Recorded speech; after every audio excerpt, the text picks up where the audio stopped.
But another person that we have to talk about down there is Dom Barlow. He's continued to be just on a tear, continued to be efficient. On a tear is a little bit of a stretch, but comparing the way he was playing at the beginning of the G League to where he's at now, Better and it better. has been a tear for him. And the thing that I noticed the most watching that game, Ethan, I texted you when I was watching it, is, and you can look at the stat sheets, and he had 17 and 7, hit 2 threes, can be that stretch four, getting better at that jumper, on top of, being a force on the boards. Didn't have a crazy game in that one because Bassey had 16, or Bassey, excuse me. I actually figured that out. It is Bassey. And then, but Dom Barlow had 7, but he's had some other games where he's had some 14 rebound games, some 16 rebound games as well. But he does his off-ball movement and his cutting. That's what I was texting you about. Like, there was this one specific play where it was a fast break and he cuts to the middle, but you can tell he's doing it like on purpose. He's like, okay, this is my run lane. Like, this is the lane I got to run through on this fast break, right? And that, because of that, that draws attention from the other defender who has to kind of crash, because it's like, okay, yeah, it's a one-on-one, but he's got the step on this guy, so he's going to have an easy layup if they get it to him in the paint, right? Yeah. So that dude collapses on him to kind of like double team a little bit, which leads to a wide open 3 in the corner. And there's actually, well, it wasn't a wide open 3. It was, he catches the ball in the corner for a 3. And then that person or the dude who had crashed a little bit inside has to, run to the perimeter as fast as he can and jump. Right. And so that leads to a pump fake, dribble, pull up, mid range. And it was missed. But the point is that shot would not have happened if Dominick Barlow didn't make that cut on the run lanes. And talking to just like I do a podcast with the San Marcos High School basketball coach, and he's coached at a D3 university as well, and has some NCAA tournament wins on his resume. The point is, he knows what he's talking about, and he's a pretty solid basketball coach. Those run lanes and transition, like, those are things that they go over, and they play a lot of transition down there in San Marcos. But to get off of that, the point is that is another translatable skill that doesn't show up on the stat sheet that I'm sure the Spurs are loving to see on tape. And so it was just like in the first quarter, he did so much, but his stat sheet was like blank. Like, it was just like every possession, the way that I was thinking of it and the way I wanted to describe it when we got on here was, he was just like, okay, what can I do to like make this the best possession possible? Like, what can I do to make sure we get a bucket here? Like, it doesn't matter if I score, if I do great, it doesn't matter if I get a rebound. It's just like, where can I place myself on the floor in our offense so we can have the most like successful chance to have a success, or the best chance to have a successful possession. That's the way that I would describe it. So yeah, love the selflessness. I haven't seen too many games live of him. I've watched, I think, probably 3 or 4 this season, but he's definitely a high intelligent player. Clearly, he understands how to play the game. What I like most about him is his versatility. He has the size and strength of a 4, of a really quality 4, but he moves almost like a 3 or a 2. Yep. Like, he runs like a gazelle. He's quick. Like you said, his off-ball movement is surprisingly very good for someone at his size. So if he continues to improve his skills, and it sounds like he is on a game-to-game basis, just kind of figuring out more things, more ways to impact a possession or a game, and obviously fine-tune some of the smaller things like, jump shots, setting better screens. That's gotten better. Yeah, obviously it's going to continue to improve over the season. We texted about this. He could be a really great hidden gem kind of project player that turns out to be a matchup nightmare for other teams. Because how tall do you think he is? 6'11"? No, he's 6'10".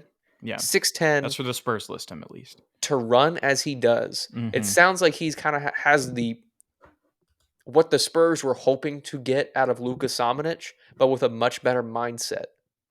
Yeah, and he's from a tough place growing up. I don't know how I didn't find this like last year, but I was on YouTube. Like, when I was watching this game, I was like, dude, like at halftime, I was like, I remember like being excited about him and liking his upside, but there's 2 videos specifically that Overtime Elite did, and I've gone on my rant about that and Eamon and Nasir Thompson. But there's this highlight tape that's like 10 minutes. Go watch that. You'll see him dunking on people. That kind of, you talked about how he moves like a 3. That's very accurate. But he has the size of a 4. And really, we're probably going to play him more at the 4 and the 5, which I don't mind. He's Mhm. 6'10", 220. Like that's for me. That's if he's mainly a 4 and then like his secondary position is center. Like that's totally It's cool with totally me. fine. Yeah, right.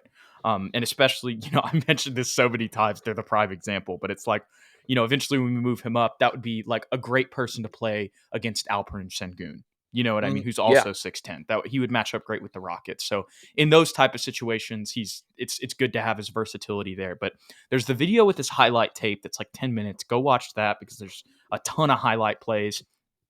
But then also go watch this like 7-minute interview with him talking about like getting ready for draft prep. And like within like the first minute and a half, he's like, people, where I come from, like don't become pro athletes. And I remember seeing the video that Overtime Elite put out over the summer when we signed him, or after the draft, when he was there, went undrafted, but then got a call from the Spurs offering the two-way. He was there with his mom, like profusely like crying on her shoulder. And that's the reason that he went to Overtime Elite, because he got offered $1 million.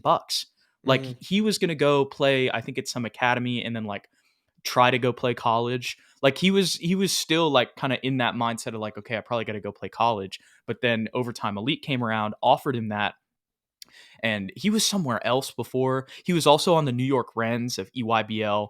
That's a really good, the Peach Jam is where the nation's elite prospects go to play. But like that was another reason why he played in OTE, because his family, like that family was different, that money was difference making for his family. And then just the opportunity to be in the league after all of that, even though you go undrafted, to get the opportunity, like you can tell, like he's been through a lot. Mm. And so that mindset, you're talking about Luka Samanic, like his mindset is probably the opposite of Luka, Yeah. who like doesn't want to go back on a fast break, where like he's kind of had to like work through a lot and to get to this point, and he's grateful for every moment. It's a really good interview with him. And so I'm just super excited about him, and I'm like, I really think he has a super high ceiling. I know that sounds crazy, but I think he can be like a rotation big for the Spurs moving forward, whether that's 2024 or 2023, who knows. Um, but I think that, like you said, that was a project, kind of hidden gem type thing that the Spurs picked up there. Um, and to see his progression the way that he has progressed, because there were some rough moments in the beginning of this G League Mhm. season, to see him persevere through that and kind of show the stuff that we saw in his OTE highlights. Now we're kind of seeing more of that in Austin. And he's only 19. Like that's another thing. Like you can Mhm. develop this guy for another 3 years. Like, anyways, I could go on and on, but I really Yeah. like Dom Barlow, is the point. I think you said it best to summarize Don Barlow's improvement. He's finding ways to make an impact on every single possession. That does not always include him scoring the ball. Yeah. Sums it up perfectly. And that's what the Spurs are looking for. And you can tell that like he's buying into it. It seemed like he Mhm. knew the offense really well too. Like when somebody moved somewhere, and really that's a testament to the whole team. They were running it pretty solid sets, and all that stuff seemed like everybody knew where they needed to go. But um his movement specifically, and in that game he was drawing a lot of attention because they had Blake Wesley got called up, and they had like two other starters. Sean D. Brown Jr., I think, is one. He was out, and then Jordan Attaway, I think, was also out in that game. Actually, no, I think Jordan Attaway played. But the point is, they had some starters out for the Austin Spurs too. So it was like, okay, him and Basie are going to be the main guys, and they were the two leading scorers. Hmm. Love to see it. Gregory says, "My baby Al Horford agenda for Dom will be pushed." That's a really good comparison. That's a really good comparison. Mm. I like that. Hmm. I like that. We could use an Al Horford.